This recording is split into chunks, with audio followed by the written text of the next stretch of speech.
Un cordial saludo, espero que estén muy bien. En la clase de Pensar la Historia vamos a mostrar miradas distintas y polémicas, porque en la historia patria nos han enseñado que Simón Bolívar es un héroe que salvó la patria. Incluso hemos visto que el presidente Petro en sus discursos dice que Simón Bolívar fue un grande, el escritor William Ospina, y si nos vamos más al pasado, Gustavo Rojas Pinilla, Laureano Gómez Castro y gran parte de los presidentes colombianos, por no decir que todos, han visto y han vendido la figura de Simón Bolívar como un ídolo. Y por eso también hay que mostrar la otra cara de la moneda. Por un lado, la historiografía pastusa, que habla de la dictadura de Simón Bolívar, de lo que llama los genocidios de Simón Bolívar, entre ellos la Navidad Negra, y también la visión del historiador conservador Pablo Victoria, que ustedes ahí tuvieron la oportunidad de escucharlo, y vamos a hablar de las tesis que él propone, que algunas son ciertas, otras no, algunos razonamientos son bien logrados, otros no. Vamos a empezar por los elementos válidos de lo que expone ahí el historiador Pablo Victoria. Es innegable que en todas las etapas de su vida Simón Bolívar tuvo excesos. Es cierto que mataba a españoles y a canarios solo por ser españoles o solo por ser canarios.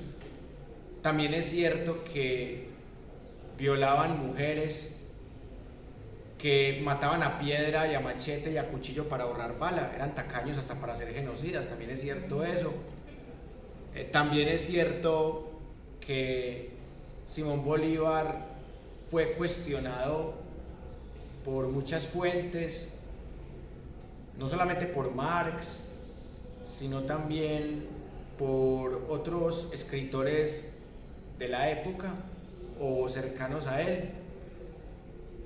Hay otras anécdotas que Simón Bolívar pisaba la comida de los comensales después de la batalla de Boyacá, pero la historia oficial se ha esforzado muchísimo para ocultar esa gran parte de historia negra de Simón Bolívar, y algunos se escudan en que no, es que es anacrónico porque en esa época no existían los derechos humanos.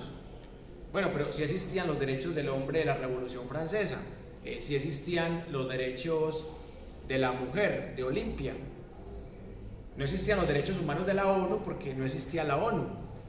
La Sociedad de Naciones Unidas se construye en el marco de la Primera Guerra Mundial y la ONU después de la Segunda Guerra Mundial. Obviamente no podemos decir que Simón Bolívar violaba los derechos humanos de la ONU, pero Simón Bolívar sí violaba los derechos del hombre y el ciudadano y los derechos de la mujer y la ciudadana, porque ya existían. Entonces no es anacrónico decir que Simón Bolívar era un burgués que al parecer tenía gran resentimiento contra la corona española, y su supuesta filantropía, que trata de endilgarle la historia patria, es solo una excusa para vendernos un falso héroe. Esa es la tesis de los libros de Pablo Victoria. Pero ¿en dónde está el error? En que él defiende el régimen español. Es un historiador prohispanista.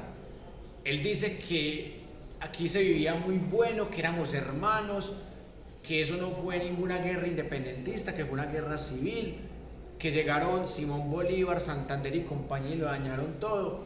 Ahí es donde está la falsedad de lo que acabamos de escuchar de Pablo Victoria. Y también que en la lógica y en el pensamiento de la historia no son válidos los razonamientos contrafactuales.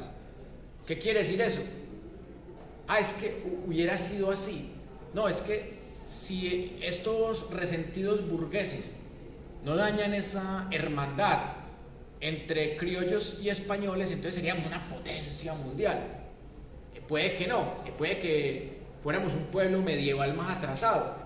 Entonces, no, es que si hubiera metido este jugador, en vez de esto hubiéramos ganado. No, ni en el fútbol, ni en la política, ni en la historia son válidos los razonamientos contrafactuales.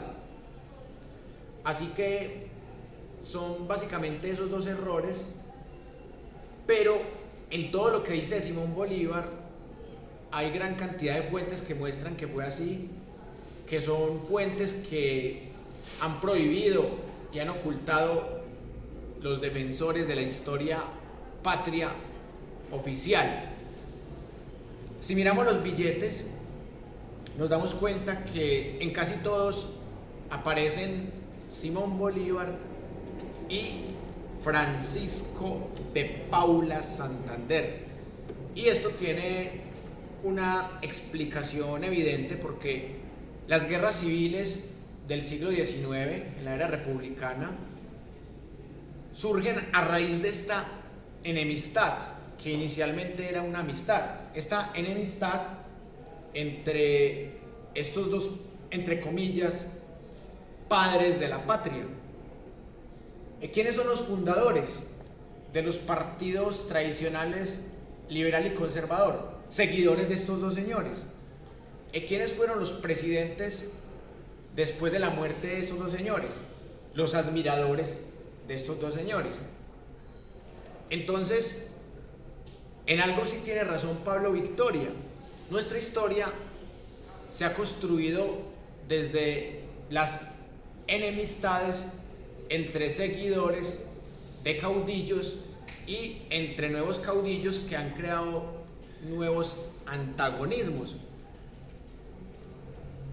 Y también, como para disimular un poco, en los billetes aparece un personaje como Policarpa Salabarrieta, que fue una mártir fusilada, lo mismo que los señores el sabio Caldas, que aquí podemos verlo en este billete de 20 pesos, lo mismo que Camilo Torres Tenorio, que el Camilo Torres Restrepo era el cura guerrillero del ELN. Este es Camilo Torres Tenorio, que algunas personas los confunden. Y hay una pelea semántica y política por cómo se llama el Gran Teatro de la Universidad de Antioquia. Si se llama Camilo Torres Tenorio o si se llama Camilo Torres Restrepo, porque inicialmente se le dio el nombre por este señor, pero luego con las luchas revolucionarias de los años 60 se le fue cambiando el nombre y ya se dice, no, es que es el Teatro Comandante Camilo Torres Restrepo, que fue un cura que simpatizaba con la teología de la liberación, que hizo parte 3 meses de la guerrilla del ELN y que en el primer combate lo mataron. Entonces hay una lucha por la memoria tremenda. Vea, billete de 100 pesos, otra vez sale Francisco de Paula Santander. Otro señor del que hablaremos más adelante, Antonio Nariño, otro padre de la patria, traductor de los derechos del hombre y el ciudadano del francés al castellano. Otra vez Simón Bolívar, billete de 200 pesos. Este español, que sí no tuvo nada que ver con la época independentista, que tuvo que ver fue con la expedición botánica. Este señor, que fue más como un homenaje a esa historia colonial, el señor Mutis. Otra vez en el billete de 500 pesos, el señor Francisco de Paula Santander. Otra vez en el billete de 1000 pesos, Simón Bolívar. Y ya los cambios que tuvo la historia normales en el siglo XX, en donde aparecen nuevos ídolos. Un personaje que estudiaremos más adelante, muy conocido, al menos en la opinión pública por nombre, no tanto porque conozcan su historia o su aporte, el caudillo liberal Jorge Eliezer Gaitán, otra vez Santander, en el billete viejo de 2.000 pesos, una reivindicación a la lucha histórica y política de las mujeres, la artista Débora Arango, que fue censurada por la iglesia y por la sociedad conservadora por hacer pinturas y trabajos artísticos muy eróticos, pero que con el paso del tiempo y con el triunfo también de las luchas feministas se le dio un lugar en los billetes. Esto hubiera sido impensable en una época atrás, una época más machista. Este poeta que se suicidó y que escribía muy bien, era un burgués del siglo XIX, José Asunción Silva. Es paradójico que un poeta que se suicidó por problemas económicos aparezca en un billete, aunque además también se suicidó porque había perdido a su hermana Elvira, a la que le dedica la tercera parte del poema nocturno. Pero un poeta que se suicida por problemas económicos y sale en un billete, pues cosas colombianadas que uno ve en la historia, y hasta lo repiten en el billete nuevo de 5.000 pesos. Otra vez se repite la mártir fusilada Policarpa Salabarrieta, también fusilada a la par de otros personajes que hemos visto en los billetes, como el Sabio Caldas, como Camilo Torres Tenorio, como Acevedo y Gómez, como Custodio García Rovira, como Antonio Baraya, todos hijos de ese grito de independencia del 20 de julio. También en esa lucha constante de reconocer la mujer que aporta a la academia, Virginia Gutiérrez de Pineda, una antropóloga que puede que en la cultura popular colombiana no sea muy conocida, pero que aquí se le hizo un bonito homenaje, algo que tampoco hubiera sido posible en una época atrás, que una mujer saliera en un billete. La primera mujer que vemos en los billetes es Policarpa Salabarrieta, pero también es porque hace parte de esa historia patria, no es porque sea mujer. Y también, hablando de la ciencia, este es el garabito bueno, así como existen uribes buenos y uribes malos, este es un garabito, pero de los buenos. Este no es violador ni asesino de niños, este es un astrónomo y científico al que también se le rindió un homenaje en este billete de 20.000 pesos. Bueno, otra cosa lamentable de nuestra historia, que Alfonso López Miquelsen, un tipo que destruyó el legado de su padre, que fue uno de los presidentes menos malos de su padre, Alfonso López Pumarejo, el presidente que más ha ayudado a la clase trabajadora. Puede que Gustavo Petro lo pueda superar en ese aspecto, pero el que debía salir del billete era el padre, no el hijo, porque este fue el que hizo un robo por el que hizo renunciar a su padre en 1945.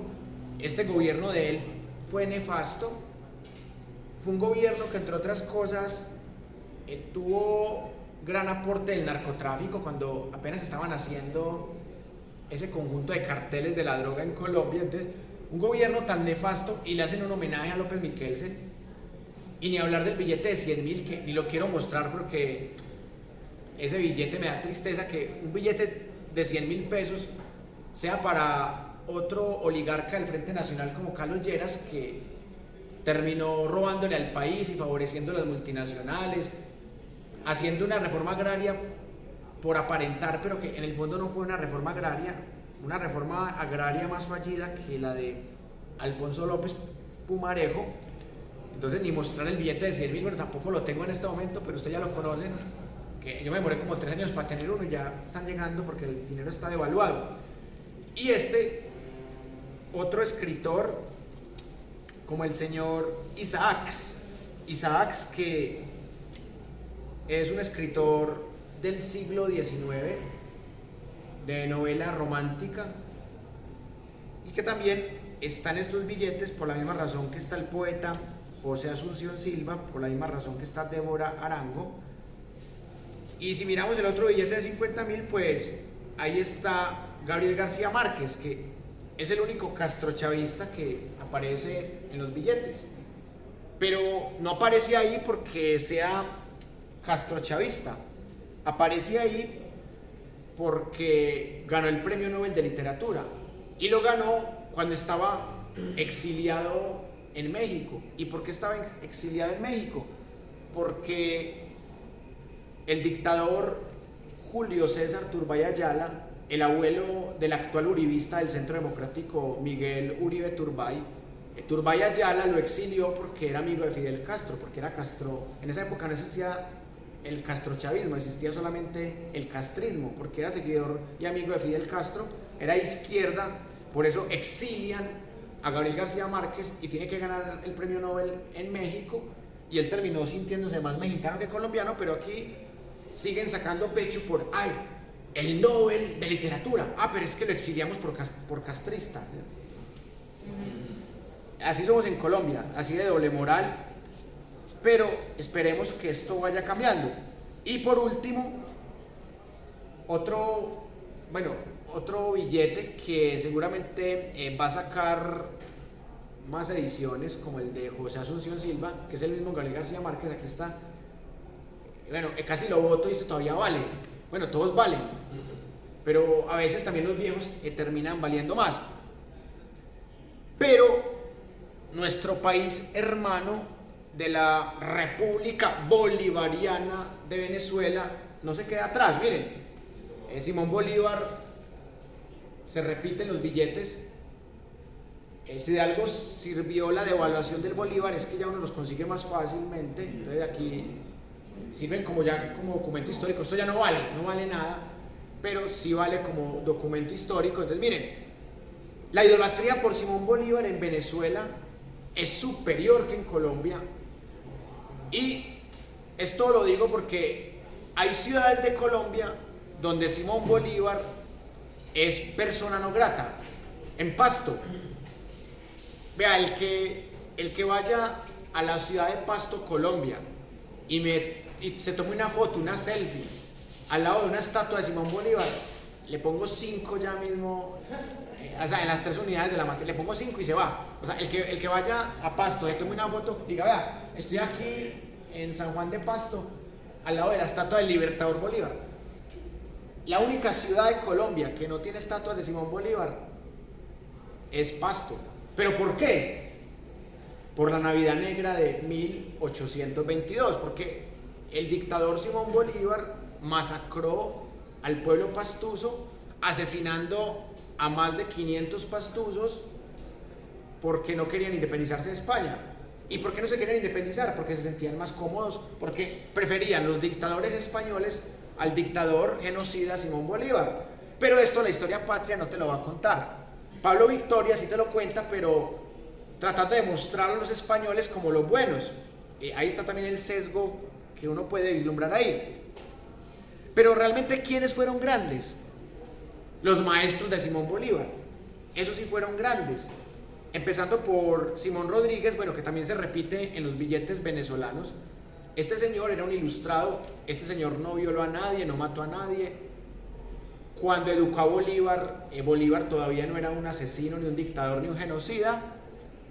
Y el otro maestro, que este sí participó incluso en la revolución de las 13 colonias americanas, lo que llaman la independencia de los Estados Unidos de América, participó en la Revolución Francesa y fue el gran ideólogo de la separación de España de estas tierras. Pero Simón Bolívar le robó la idea a su maestro, pero hasta ahí normal, porque uno le puede robar ideas a los maestros, porque al fin y al cabo a uno le gusta copiar lo bueno, entre comillas lo bueno. Pero la historia patria muestra a este señor como un traidor, cuando el que realmente traicionó a Francisco de Miranda fue Simón Bolívar. Y eso es lo que muestra la otra historia, la que yo les quiero compartir. Simón Bolívar hace apresar a su maestro, a su mentor, a su inspirador. Y la historia patria nos quiere vender a este señor Francisco de Miranda como el traidor. Pero el caso más patológico es con el otro padre de la patria, con Francisco de Paula Santander. Este señor no fue una perita en dulce, también tuvo algunos comportamientos de dictador, de genocida, no fue tan mal presidente como Simón Bolívar, no fue tan asesino, no fue tan violador, no fue tan cruel, pero Francisco de Paula Santander ha sido atacado, como dicen técnicamente, ha sido vituperado, vilipendiado por la prensa y por la historiografía bolivariana. Cuenta el historiador y abogado Germán Riaño Cano en su biografía sobre Santander y en sus conferencias que en la época de la dictablanda de Rojas Pinilla no se podía hablar de este señor, estaba prohibido. El único ídolo, el único héroe de la patria era Simón Bolívar, porque se vendió la falsa teoría de que Santander traicionó a Bolívar. Y eso no es cierto, al menos para la historiografía no dominante, para la historiografía pastusa, para la historiografía hispanista, para la historiografía disidente. Eso no es cierto, porque hubo un malentendido. Los que trataron de matar a Simón Bolívar el 25 de septiembre de 1828 fueron los seguidores de Santander, no Santander, sino los seguidores, que entre otras cosas, algunos de ellos, como Mariano Ospina Rodríguez, terminaron fundando el Partido Conservador. Nunca se pudo comprobar que Santander haya mandado matar a Simón Bolívar en la conocidísima conspiración septembrina, pero Santander fue condenado a muerte y gracias a la intervención de Sucre, Bolívar le condona la pena por el exilio y terminan peleados. Lo cierto del caso es que Manuelita Sáenz es la que le salva la vida a Bolívar, pero Bolívar había tenido unos comportamientos dictatoriales casi toda la vida, y lo que muestran las fuentes es que la gente estaba cansada de que Bolívar les humillara, les pisara la comida, de que les matara por sospecha, de que cerrara el Congreso, de que se haya nombrado presidente vitalicio en Bolivia, que se haya autonombrado dictador del Perú, de que quisiera imponer un sistema panamericano que fuera desde la Patagonia hasta lo que era México en ese momento, que México era el doble de grande, Estados Unidos era la mitad, porque Estados Unidos se le quedó con la mitad del territorio a México. Todo esto de Texas, de Arizona, de Nuevo México, todo la parte del sur de Estados Unidos era de México. Entonces, Simón Bolívar tenía una idea panamericana y Santander tenía una idea federalista. Entonces, en los congresos, tanto en el anfictiónico de Panamá como en la convención de Ocaña, la gente votaba lo que quería Santander. Entonces Bolívar cerró el Congreso de rabia, Bolívar montó una completa dictadura y por eso los señores de Santander trataron de matarlo. Pero lo que no se pudo comprobar fue que Santander les ordenara que lo mataran.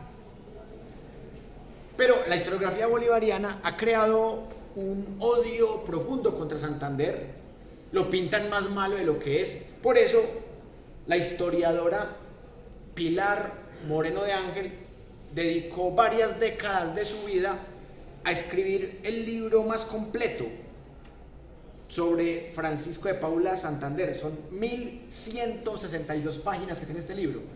Póngale cuidado al número, 1162 páginas, en donde ella tumba todos los mitos que ha construido la historiografía bolivariana del siglo XIX, del siglo XX, para dañar la imagen de Santander. Entonces, eso es lo que hemos llamado aquí pensar la historia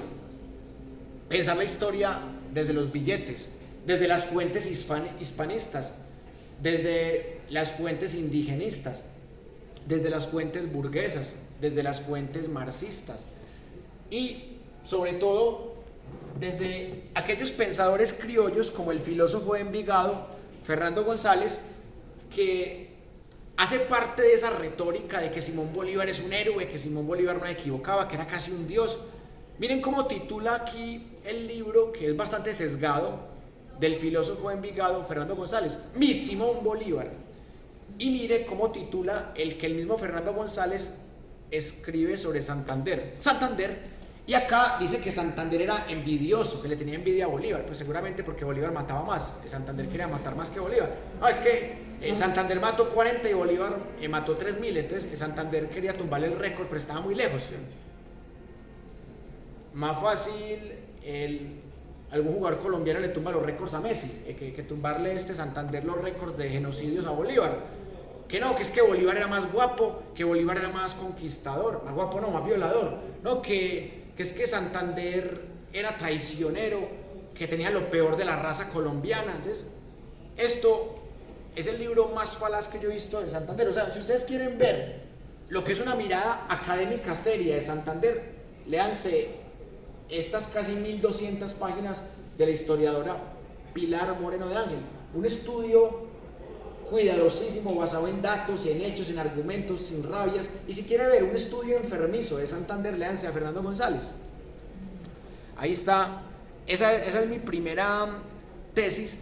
Les voy a mostrar los libros para que después de que ustedes los miren, planteemos la segunda tesis que tengo para hoy.